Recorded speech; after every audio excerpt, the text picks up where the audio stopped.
starting here with a little mini refresh here. One of the things I'm going to do is I'm going to change this rug. It's actually, I've had it for many years and it's actually not in the best shape. I cleaned it up quite a bit.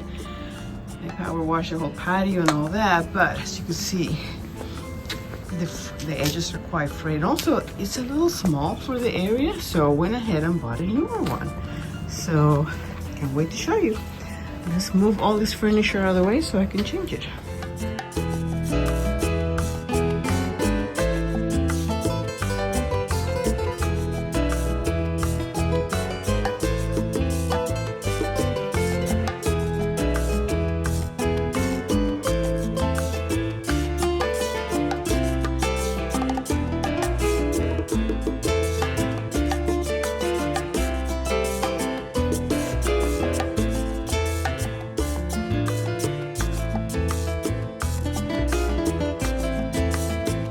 Okay, so after much finagling, I centered it where I wanted it. Now it's all centered.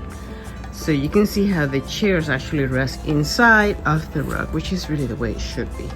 So this is a lot more proportional to what it should be. So next, I'm gonna take these old Adirondack chairs that I've had for a long time. And you know, I've painted them before, but it only takes, you know, it takes so far.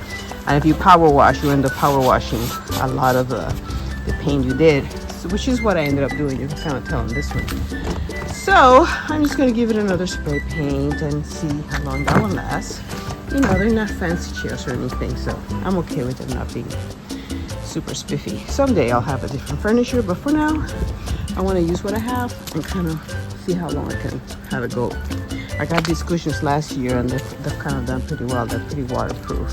And I got these cushion covers last year, also from Amazon, both of them. So that has worked pretty good. These are really good and they're fade resistant and they're outdoor fabric and all that good stuff.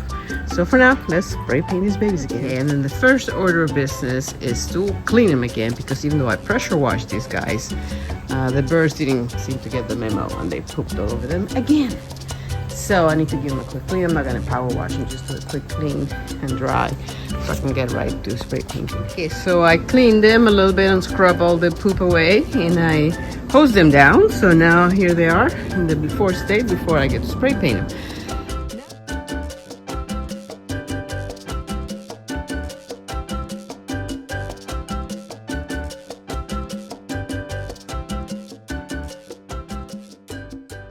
Okay, so for my next little refresh here, I'm gonna repaint, you know, this part of the barbecue.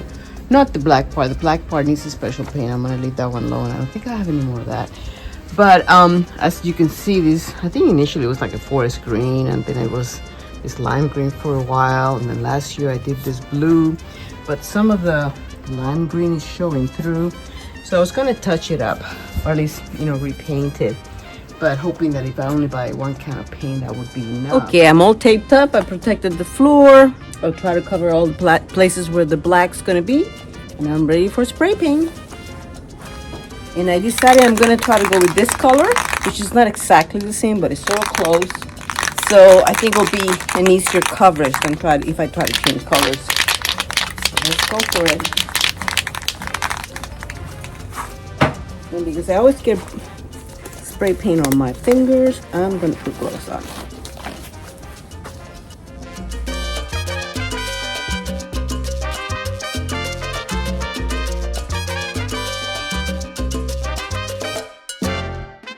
Another quick little change I wanted to share with you is this little backsplash. Basically, you may have seen this in Dollar Tree. These are this kind of self-adhesive tiles that you can buy at Dollar Tree. And since, you know, I didn't have anything back there, I just had this metal that I put years back, which doesn't look as cute. I thought that was perfect for my little Mediterranean kind of look. So that's another quickie thing. If you have a place to put a backsplash behind your barbecue. The only thing is that I already learned my lesson. I have to make sure this is far enough apart, because one of them already got a little bit kind of burned when I opened the lid, like here. So I replaced this one already. But anyway, but they're cheap, $1.25, and again, they should be somewhat protected because of the fact that they're under the pergola. So anyway, another quick little tip. Okay, so for my next project, I'm gonna work on this chandelier. This chandelier goes above the table in the patio. the larger table. So I've done many things with it. I got it in a garage sale, or I think a rummage sale years and years ago. I had taken all the wiring out. I had painted it. I think it was green at one point, and I had like solar lights all around. And you know, the solar lights only work so well. But now we have a full kind of roof, so the solar lights were not gonna work. So I said, oh, well, let me put some succulents. Well, succulents, again, they kind of need some light as well. So they haven't worked that great. I've kept them for a bit. But this time I have a different idea. I'm gonna do a whole different thing. Let me show you some pictures here where my inspiration is to create more of a tropical vibe and paint it all white.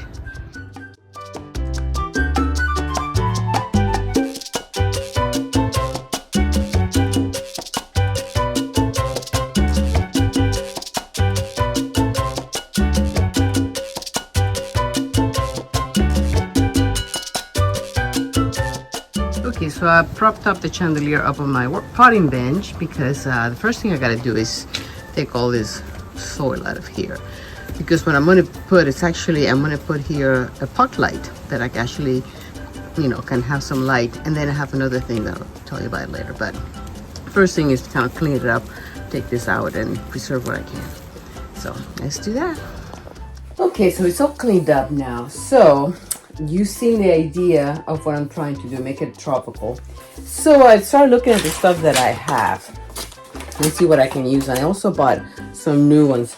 As you know, Joann Fabrics is going out of sale, and I was able to find this one. They only had a pack of 2, and I need more than that. So I was kind of trying to figure out what I can do, and then I have these. In my inspiration pictures, basically a lot of the things did this kind of thing, right? They kind of bent over, but I don't think that's gonna work. And it's just like I said, I don't have enough of these, so I think I'm gonna have to come up with, you know, my own things, which is fine. Those were just inspiration. So I thought, well, you know, I could have one here, maybe either going up or going down.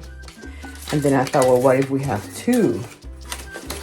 And then that would sort of cover it up better. And of course, the whole thing will get spray paint white. And I have 5 arms, so I have 5, 2, 3, 4, 5 spaces to basically cover. And that's part of my issue. I don't have enough of everything. But what I was thinking, I also thought of doing them like that. You know, figuring the attachment somehow up here. So just to give it a tropical vibe, right? So, okay, so I have 3 pairs of these. Actually, I have 1 plus 1. And then again, I need 5 areas. So I may have to, since I still like these a lot, I may have to be 2 of the areas to be that, and 2 of the areas, the other 3 be this, right? I don't know if that makes sense, but something like that. You have to picture it all white though. Okay, so I'm gonna start playing with the placement and see how far I can go. I'm still debating whether I like them like this or down. Yeah, I like them down better, or up and down.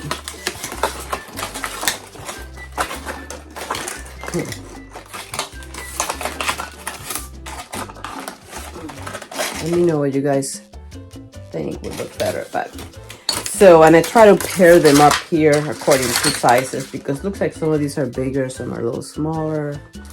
So that way I don't have to buy any more of either one.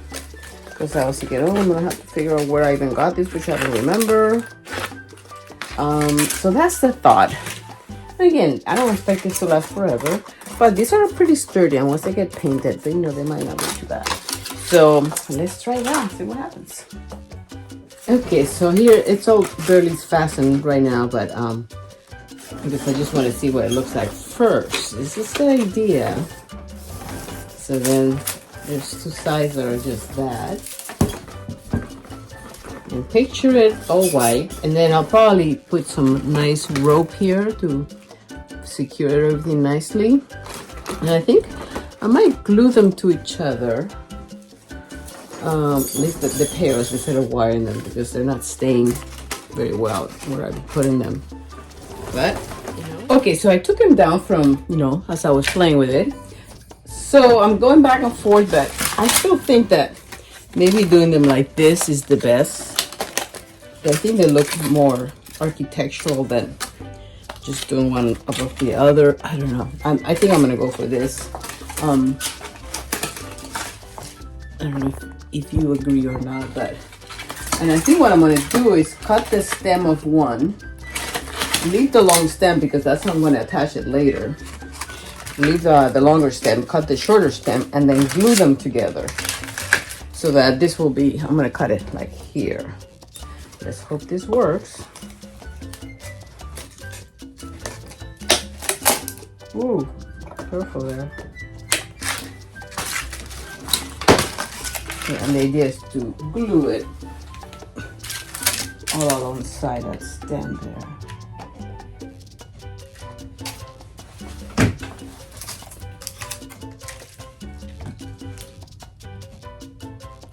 Okay, so I got my 3 pairs glued up, with one side being the longer stem. This one I'm not super happy with, but anyway. And I'm gonna alternate those with these. So now I'm gonna wire them in place. So let's start with that. And I got a little thicker wire this time. I didn't like that thin wire that I was using before.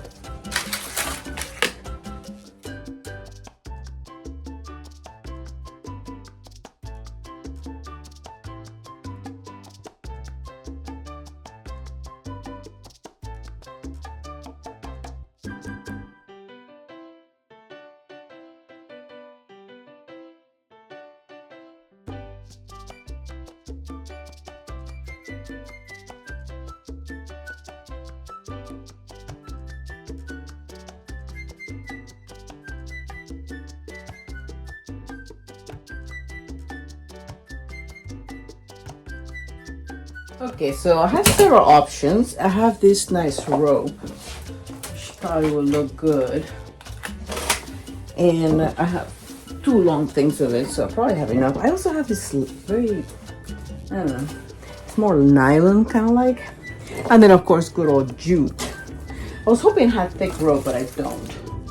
So now I have to decide, do I like the thick? Let me do a few there so I can picture it better.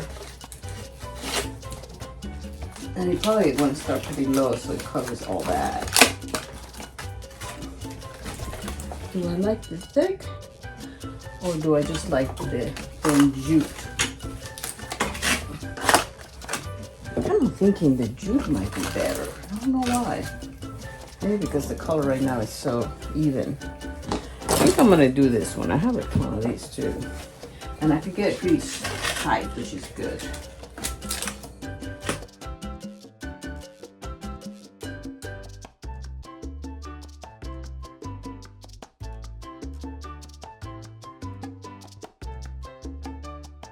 Okay, so there's the jute. I think to make it look a little bit more finished, I'm just gonna put like a 1 row of rope on top and 1 here on the bottom. Okay. Okay, so put the rope there, top and bottom. It's hard to really stop and start it, but anyway, now I want to spray paint the whole thing white, so everything will be white. The new, dry stuff, and I'll touch up all the white that was already there. Okay, so coat number 1 is done. As you can see, it's not fully covered yet. I'm gonna turn it upside down and also paint it from the back. And then I gotta put the lights on and let's see how it works. Yeah, there you have it in place. Let me know what you think. I mean, again, the fun thing with this is that you can always change it back. And then I ordered some puck lights to put in the little pots so that I can see all lit up. But I haven't gotten the new ones yet. The first batch I got was really cheapo and I returned those. Anyway, I'm waiting for the lights and then I'll show you the one all lit up to see what it looks like. Okay, for my next project, I want to do this tabletop kind of fire pit. But my issue is the following. Usually most people will put like a tiki torch thing, but those have a lot of fumes and those are not great for food. I really want this to be almost like a tabletop s'more station to make our own s'mores after after lunch or after dinner. So my first attempt was actually to use a sterno can, which I have it in here. It worked fine. The only issue is that it doesn't really give me a nice flame, and I'm kind of like the flame. I'd rather kind of see it. So, oh, and then this, by the way, this is just the top of a candle that I had that I thought, you know, when it's not in use, it looks a little bit better than that ugly lid. But then I thought, there's gotta be a clean fuel that I can use that is gonna work better, and it could be food safe. And I know I've used before bioethanol fuel, which, by the way, is you can use that thing that people use for COVID. What was it? That alcohol to clean your hands. You can use that, but again, you need a lot. But anyway, they sell this specifically for that. It burns really cleanly. So I have to figure out a vessel to hold this. I was able to find this one through Amazon, and it's pretty interesting because it had to be something small. That's the other thing. I didn't want to go super big, and I don't want it to be protruding out. And it comes with two options. I think this little thing just holds them, and then it has like a wick inside, and one is supposed to give you a bigger flame than the other. So I figured I'd give them a try, and then you put the fuel in here, the liquid bioethanol. So the first order of business is going to be to remove my sterno without hopefully having to do all the rocks and the glass that I did here. So because that took me a little while. So let's see if I can do that. I'll even put, sand and everything in there, but it's gonna be tricky now. So let's see how that works. Okay, let's see.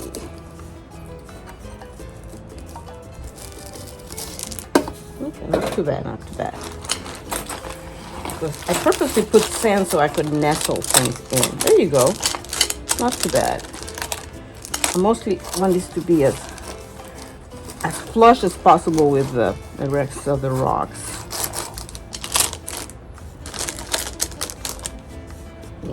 And the cover works even better for this one. It fits it perfectly. Great. Okay. So when it's not in use, it still looks good. Oh, and then I thought of putting like shells and stuff, but the more I play with it, the more I kind of like it like this. So it has a combination of this kind of rocks. It has some of this kind of sea glass that I had, a lot of pebbles, and like I said, some of that white sand, which is sort of now on the bottom. So now comes for the fun part. Let's light up the baby. And it has some, I think that little line is the maximum you can go with the fuel.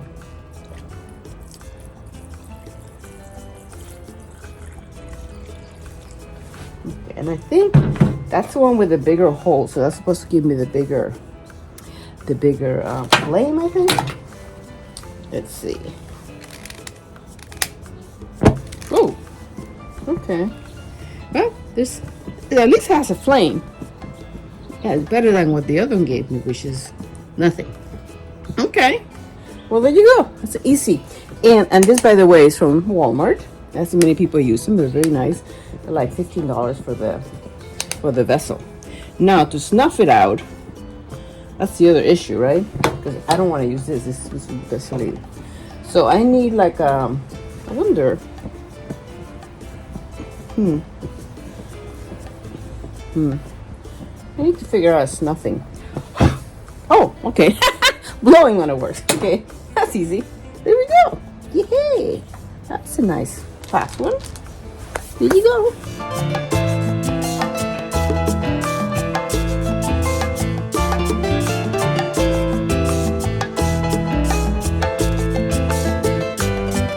My next mosaic project, I'm going to be tackling this little piece of furniture. I used to have it inside as a sofa table, and since I got a new kind of sofa console thing, well, not console really, but anyway, I've been keeping this one outside right next to the grill, and it's worked really nicely, but the top really needs to be redone. As you can see, is it's not super great construction, and the whole thing is being lifted like that for a long time, and it's not going to survive being outdoors. It's been out for a bit, but so what I'm going to do is I'm going to take this top off, and then I'm going to do a broken mosaic top. And then everything I'm gonna stain it. I'm gonna stain the base, so there's also kind of withstand the elements with my black outdoor stain. So that's what's happening. So the first thing is to move it to a place where I can actually work on it. So let me get that done. Look how loose this is. I haven't even started to take it off. It's already coming off. I think this will be done very quickly. Okay, so I took the top off. It was super easy. It came off before I even could move it. So now it's time to start my staining. It's going to be the same color as my shed, as you see back there. It's this product right here. Okay, what paint did I know? Just waiting for the top to happen. Okay, continuing with my buffet top project. So the buffet is already all kind of being painted and it's dried and everything. And I kind of went around thinking whether I could get away with no substrate, but I think I am going to need a substrate. So we went and got some OSB, and it has like a rough side and a little less rough side. And the first thing I'm going to do is give it that coat of primer. Actually, the first thing I'm going to do is cut it to size. I got it 2 feet by 4 feet, and I have my go board, which I already cut to size. And this is the actual size. This is actually the same size that the old tabletop was. So now the idea is I want to cut the OSB to be just like this one. And I want to prime it. And then I'm going to glue the go board to the substrate. So that should give it pretty good stability.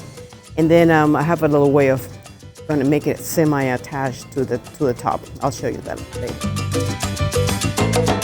So first, let me mark it up here.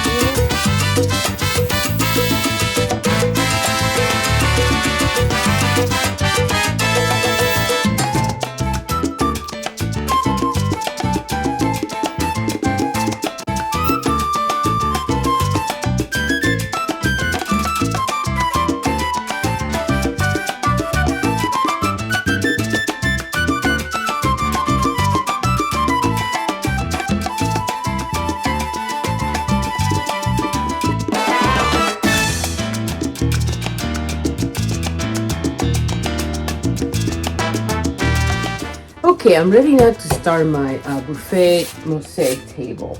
So I went ahead and finished the substrate as I showed you. I did the OSB board, and I stained the back to make sure that it was protected a little bit. And then I glued it onto my go board, which is the substrate for the actual tile. So now I'm into the fun part. I also cut it to size, make sure my sides were perfectly the same, so I cut them all together again. So they're nice ready to go. So now is the design part. So let me show you what some of the inspirations. I'm gonna try this one a little bit different from what I did my other ones, which had the ocean and all that kind of thing. So I'm kind of gonna use this kind of as an inspiration of what to do. So what I'm gonna do first is just draw it out, and then I'm gonna go from there, because I don't have the exact same materials they use. Like, for instance, I don't have any of those teeny squares. All my squares are more like that size. I don't have that many. I have a lot of beads, so mine will probably more bead heavy. But I like the idea of the circles, kind of concentric circles sort of clashing with each other. So that's kind of what I'm going to go for. So in fact, I could probably get a plate or something around and start tracing circles. That might be a fun way of doing it. Let me see if I can find some. Okay, so I found these 3 plates that are kind of, slower. They go smaller. So I think these 3 are going to be the sizes. I don't want anything bigger than that. So let's start drawing.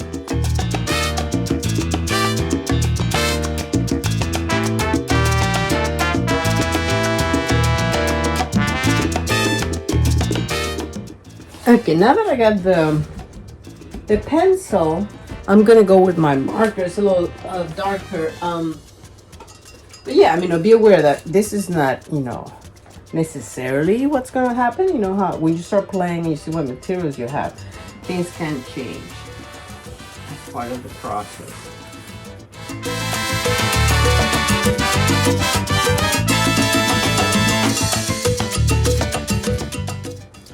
Okay, so for starters, I think I'm just gonna try to lay some dry stuff first to make sure. I like my design. Okay, I have a lot of these. It's several colors. Forgot I have some big ones for these too. It's really fun to use.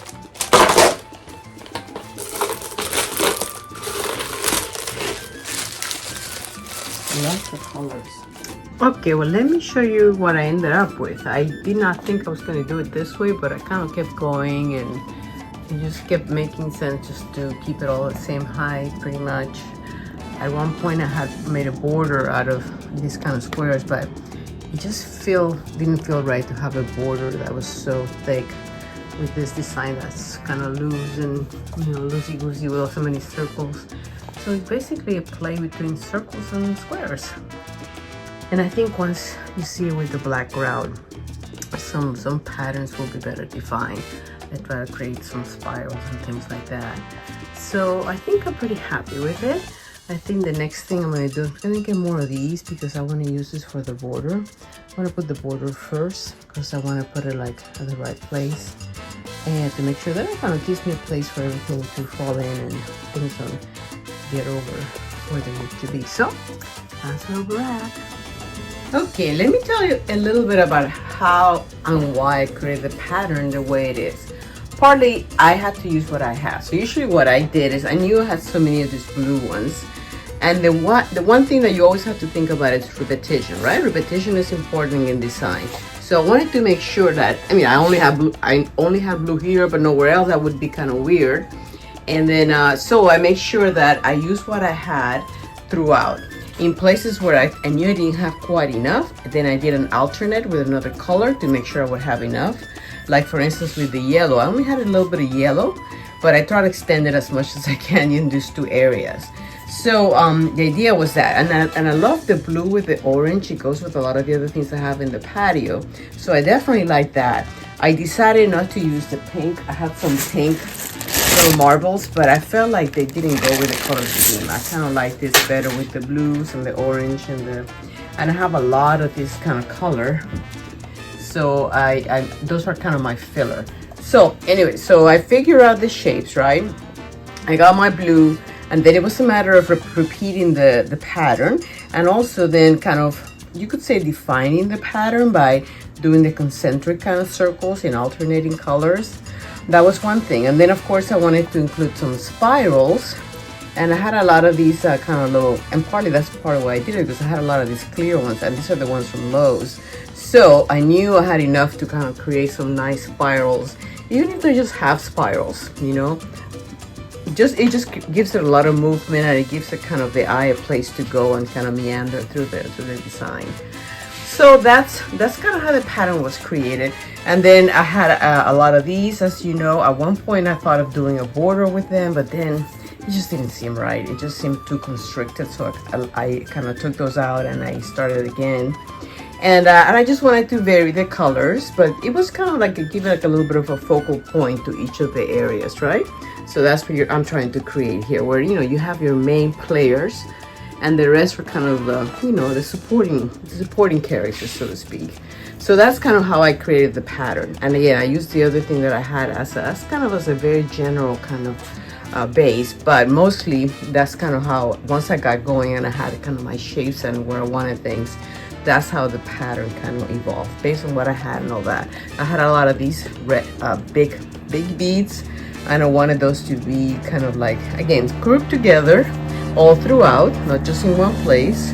I like using them a lot in my spirals, kind of as kind of the end of the spiral. I really like the way they kind of group together here. Here you can see I did this kind of big bead, little bead, and they're blue.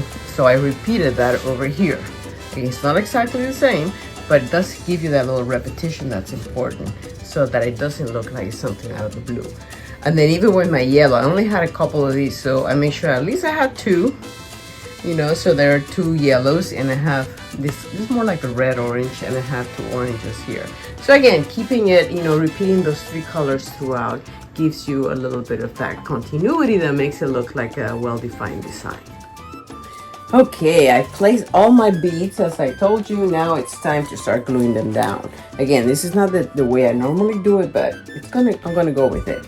So I went ahead and mixed my glass and tile mortar.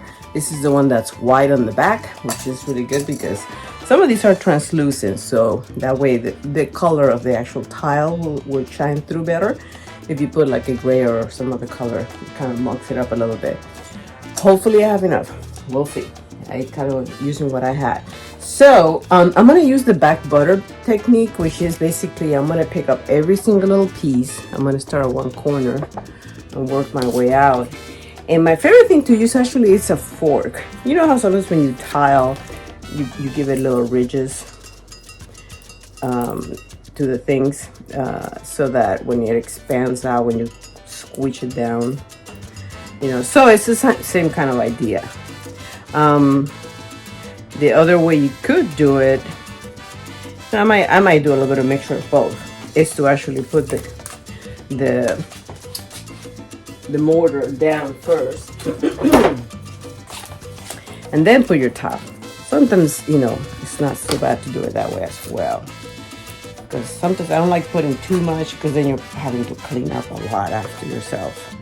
But anyway, a combination of those two methods is what I'll be using. So I have both a plastic knife and a fork. Yeah, I think I might like this one better. Again, trying to squish it out so that you have really good adhesion, no bubbles or anything like that. But yeah, I was finding that with the fork, it wasn't sticking as well. But when I do this, I do feel like they get good grab, which is what you want. And I'm putting minimal. So this will take a little while.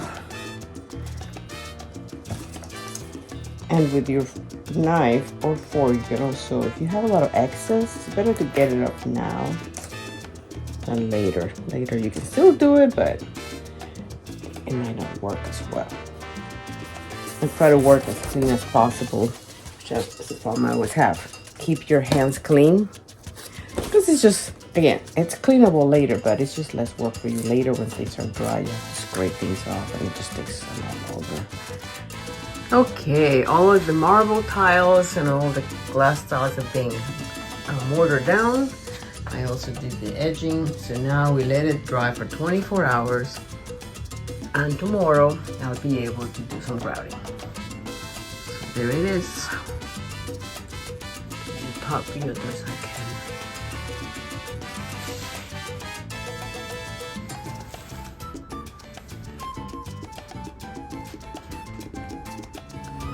Now to add a few little things, I found this tray at a thrift store, I believe, and I went ahead and give it a little extra coat of paint, freshen it up. That little lantern that I have there. This little thing with candles that I've had forever. Another little thing that sometimes I spray every year because it gets rusted out. Kind of this little outdoor napkin holder. Some more votive kind of holders. And of course my fishy salt and pepper here. And then sometimes what I do when I set the table is I'll not put this on the table, you know, because I'll hold the napkins and things like that. Another quick little project just with some old vases that I had and some Dollar Tree dishes. Put some water and some bird food that more of the squirrels have been eating, but you get the picture. That one is the same thing. It's a little vase that I found on thrift store in an old place.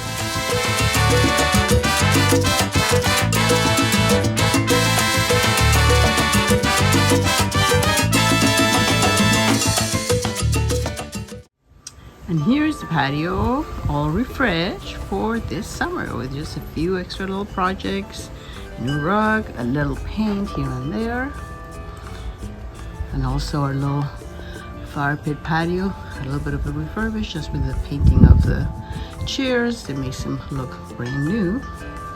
So there you have it. And then I have one more project to do here, but I'm gonna have to put that in a separate video because this one's getting too long. But there you go. I hope you like it.